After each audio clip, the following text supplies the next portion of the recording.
I'm going to go through the agenda for today.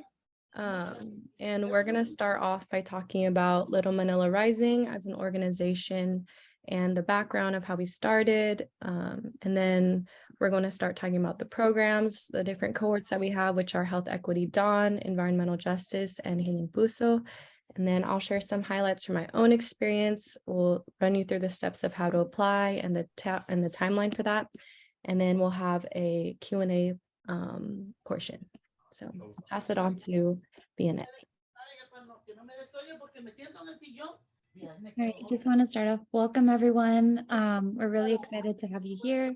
And just doing a really quick recap about Little Manila for those of you who maybe aren't too familiar with our organization. We were established back in the early 2000s by our co-founders, Dr. D.A.W.N and D.A.W.N, with the intentions of preserving the history, especially the last remaining buildings of Little Manila, which are in the background of Hannah's background, Zoom background, what you see there.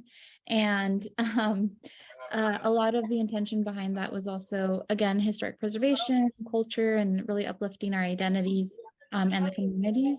And so over the years, we've done a lot of work around ethnic studies, education equity, historic preservation, and most recently, we've shifted a lot of our work into environmental justice, mental health, health equity. And so that kind of brings us to the work that we do today. And I can really quickly share a little bit, a map that we have that kind of does I would say a good summary of what our organization does. Can you all see my screen with the Venn diagram or circles?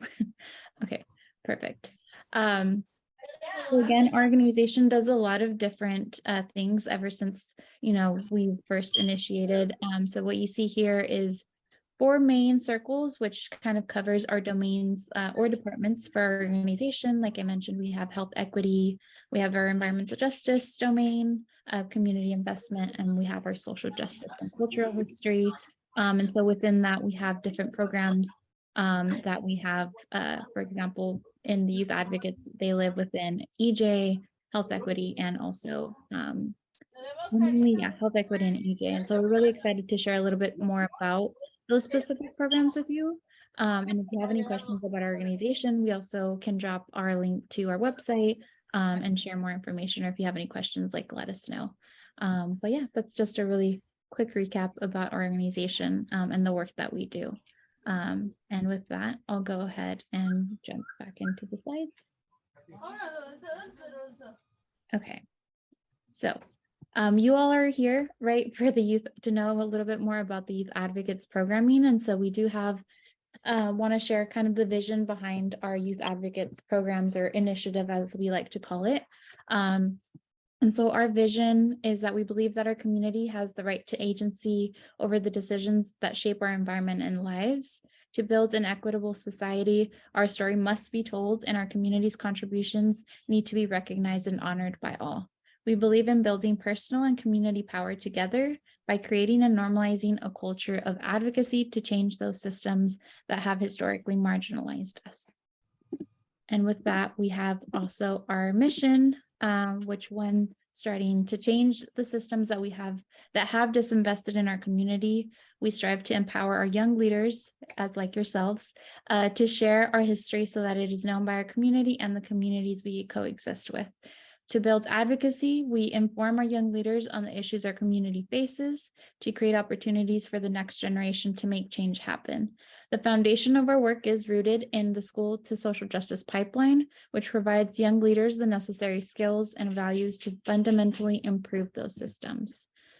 The Little Manila Rising Youth Advocates programs facilitates community spaces and builds cohorts of youth focused on social justice issues. Through these cohorts, we provide historic and subject-specific education, professional development, platforms for advocacy, and employment opportunities so that young leaders can remain in our community by building meaningful careers, serving the people around them, and improving their world. So that is the mission and vision for a lot of the programs that you'll be learning more about today. And so without taking much more time, we'll go ahead and pass it to Alexis, who will delve into the programs now. Yes, so as mentioned before, we have 3 youth advocate programs. So one of them is health equity, D.A.W.N, so decreasing asthma within neighborhoods. The second program that we have is environmental justice, TCC, transformative climate communities. And our third one is Healing P.U.S.O, which stands for Filipinx Uplifting Self and Others. So these are the cohorts you can potentially be a part of, but we want to reiterate that you don't need to have any sort of experience or expertise on any of these subjects. The purpose of the program is to learn about them and be trained in how to engage within the community. So for example, we will be having sessions on how to do civic engagement, community engagement, and many others. And now we'll go into a little bit more about our programs. So I'll pass it to Jazzy. All right. Hi again, everyone. Again, my name is Jazz Marie Latour, but please feel free to call me Jazzy. I'm the Community Health Equity Specialist under the D.A.W.N program, and I'll be the person leading the youth cohort for health equity, decreasing asthma within neighborhoods, which is D.A.W.N. And this program, as you can see on the slide, is as a part of the D.A.W.N cohort. We have, you'll be learning about different concepts about health equity, and our purpose of the program is an effort to mitigate asthma in South Stockton at the intersection of environmental justice and public health with a racial justice lens. And what that means is you'll be learning concepts about environmental justice as well as health equity and public health, so that we can best serve the folks with asthma in South Stockton. And your input would be greatly appreciated for that. We understand the complexities about asthma, and that it's not just on the onus of the person, but also it is a much larger issue. And you'll be learning about that through the sessions. To begin, through our onboarding process for D.A.W.N, you'll also be learning about health equity 101, as well as air quality 101, indoor air quality, social determinants of health, and we'll get more specific as the weeks go by. You'll also be participating in, maybe the next one. You'll also be participating in a couple of the responsibilities here, attending weekly meetings on Wednesdays from 4:30 to 5:30, as well as the optional collective meetings that I believe we'll probably talk about later, and outreach in the community meetings and events, developing workshops, campaigns, and engagement on asthma, and a photo voice project. So you'll be directly working in the community and looking at some of the things that affect asthma, and potentially be documenting some of the stories from our community advocates as well. And Advocacy Day, which will take place in March, if you're interested in policy change or going to the Capitol and having your voice heard for policy changes. And this cohort, you'll be getting up to $1,000, and it is a 60 to 70 hour commitment between January and July. And it's also hybrid because there'll be some things that you have to participate in person, which is great, especially coming out of being on Zoom so often, but we'll still be utilizing Zoom as well for some of our speakers on those Wednesday evenings. And I will pass it off.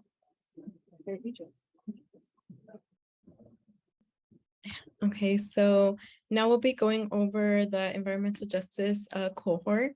So I will be leading the cohort, and part of the environmental justice youth cohort is being a part of the transformative climate communities, which is also known as TCC. And this is a city-wide environmental justice effort to create a more inclusive and healthy community. And we really fight towards providing equitable solutions to the disproportionate impacts of climate change. So really, our goal of Little Manila Rising and our youth advocates is to increase awareness and engagement around climate justice in South Stockton. So our program will be hybrid, and it'll be happening from January to up until July. So roughly 6 months or 7 months. So some of the responsibilities would be to attend weekly meetings on Thursdays from 4 to 5:30 p.m. Well, this will also include frequent field trips, field days on Saturdays. And another thing is that you'll have the opportunity to do community building and outreaching, and you'll be able to develop and lead community discussions and projects. And you will, from doing this cohort, you'll be able to receive up to 1,000 is the payment, and that's roughly 70-hour commitment.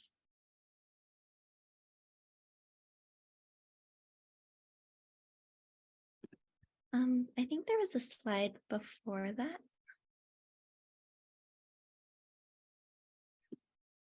There you go. Hi, everyone. I'll share a little bit about our new Youth Advocates program. We're really excited to join them this round. It's been a dream, and so I'm really glad that we get to bring 4 lovely youth advocates to our team to help our mental health initiative. So P.U.S.O is translated to heart in Tagalog. So our program is also an acronym for Filipinx Uplifting Self and Others. We envision a world in which the systemic barriers to mental health for our community are dismantled, and our people are given the knowledge and agency to normalize and prioritize their mental wellness. Like, a big reason why we created this program is so we could normalize mental health in our community, and increase more access to holistic health and healing opportunities that, of course, resonate with our community. And we're thinking about the dark history of Little Manila. I really like to think of our work as healing from social, historical, intergenerational, and social and racial trauma. So if you look onto the left, you'll see a few of our initiatives. We have our annual healing arts program called Healing October, where we invite different artists to lead a workshop to promote healing through mindfulness and art. On the right, that's our amazing team. So we expanded this year. To the left is our health programs assistant. To the right is our community health equity specialist. And Daisha is our holistic wellness coordinator leading our Stop the Hate work. And then to the bottom, that's a picture of our healing circles that we started with the local ceremonialist, Manong Medicine. Next slide, please. And for the specific position, it will be a hybrid program. We do want to do more in-person efforts. It'll be starting the same timeline as D.A.W.N and EJ. So it'll be starting in January, but it is extended a little later to August 2023, and it will be until the end of August. They will be required to attend weekly meetings, which happen on Wednesdays from 4:30 to 5:30 with some occasional weekends and evenings. And they'll be doing a lot of in-person and online outreach for our various meetings and community events. And they'll also be doing workshops and support groups for our community.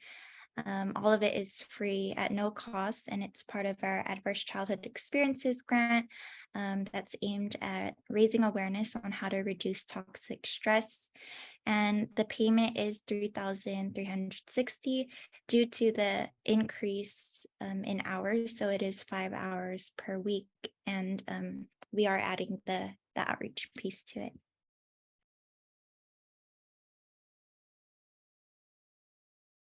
Great. Thank you, Hannah. And now I'll just share a bit about my experience as a youth advocate this past year. So I was a youth advocate for the environmental justice cohort from the 2022 Youth Advocates.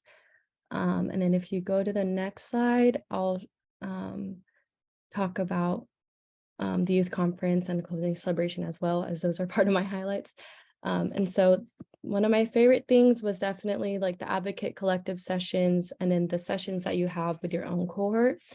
And what I loved about this was that I just learned so much about the history of Stockton, and you'd also learn about the history of redlining. And hopefully it's like you learn about it somewhat growing up or in school, but if not, like this is the place to learn about it. And this was my first time learning about it. And I learned about like the history of Little Manila too, which was cool. Like I grew up going to the Filipino Plaza a lot growing up, like for the Barrio Fiesta or for church. And I always thought it was cool, and I was always intrigued that the Filipino Plaza was there.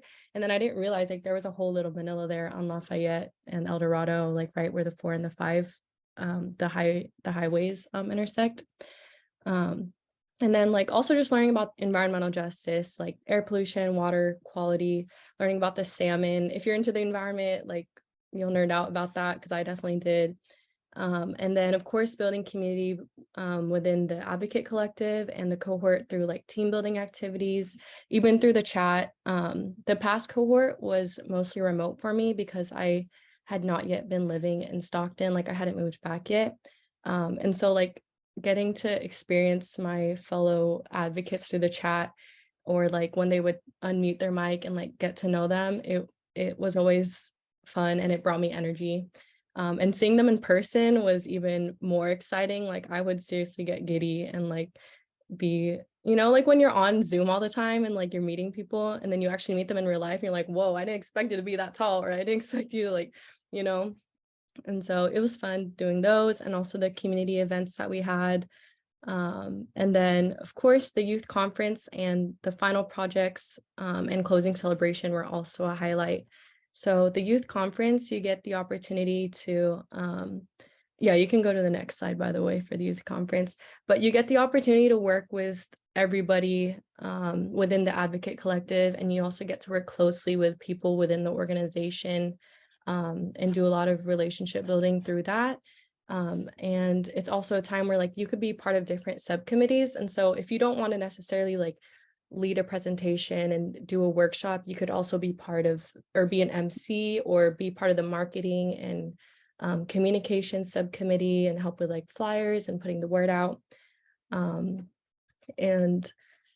Yeah, it's just a time to like get to know the community and also hear from local artists. And so I'm going to show you a little snippet of my workshop that I did with my fellow advocate Anait. Hopefully it plays. Continuing the topic of urban forestry. Urban forestry is also known as urban greening, and we want to use urban greening to combat the effects of redlining that Clarice had mentioned prior to this slide. And so we want to use the terminology greenlining versus redlining. Yeah, so that was just a little snippet of me and Anait's workshop. We did it on urban forestry and the need for urban greening in our city. And the title of our youth conference this year was Community Blooming from the Roots of Our Ancestors. So I'm excited to see what y'all come up with for this next year. And then the next slide, these are just photos from our closing celebration this year. This was my little setup. So for my project, I designed the menu for the My Free Tree program, which is part of urban forestry and then environmental justice overall within Little Manila.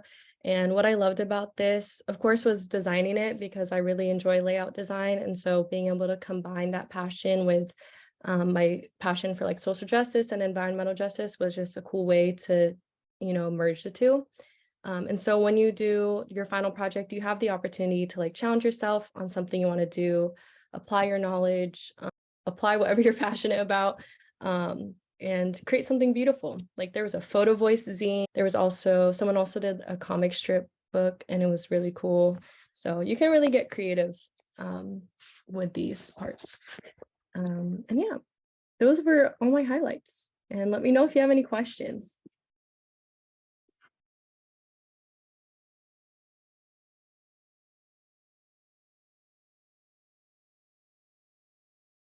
Hello. Hi. My son is interested in this. I'm on Zoom right now with him. You talked about the meetings on Wednesday. Is that going to be in person or on Zoom? Hi, Hi. for the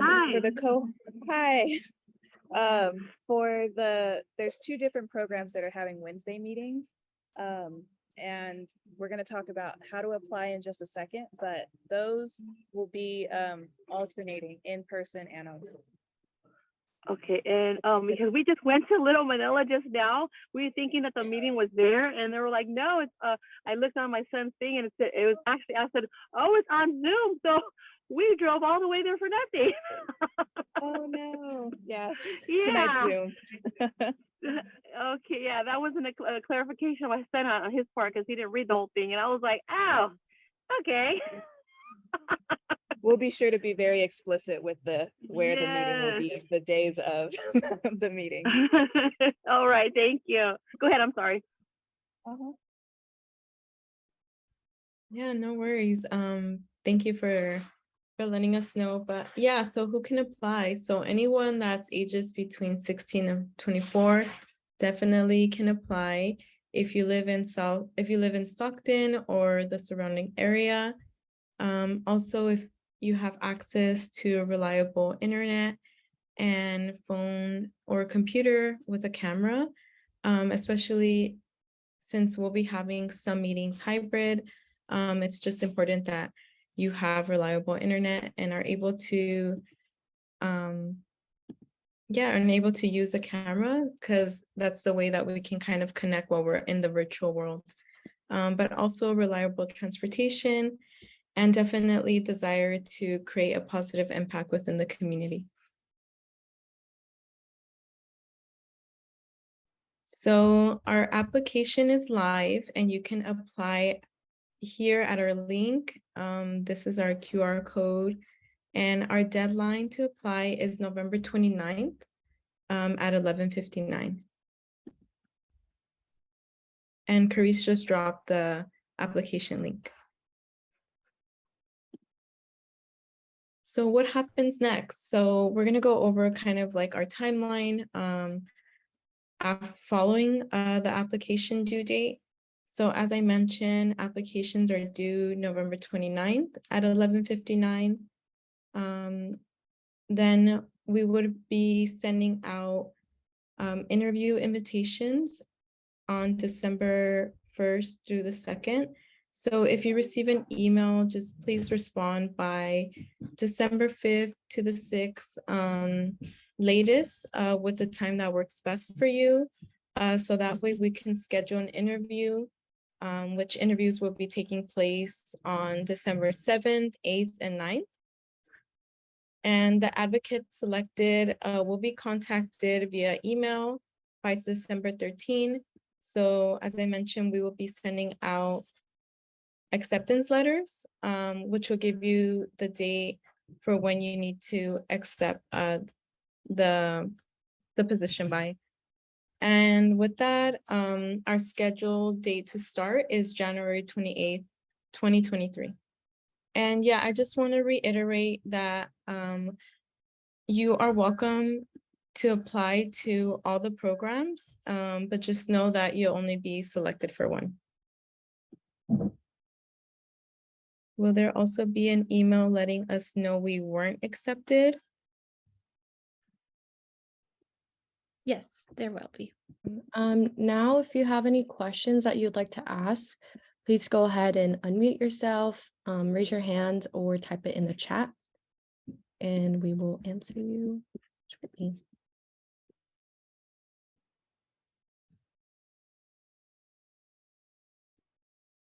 If folks don't have any questions at the moment, it's all good. I know that was a lot of information to process, but we can also share our contact information, so you can contact us directly after as well. And I'll go ahead and share my screen so we can have that. Are you able to see the screen?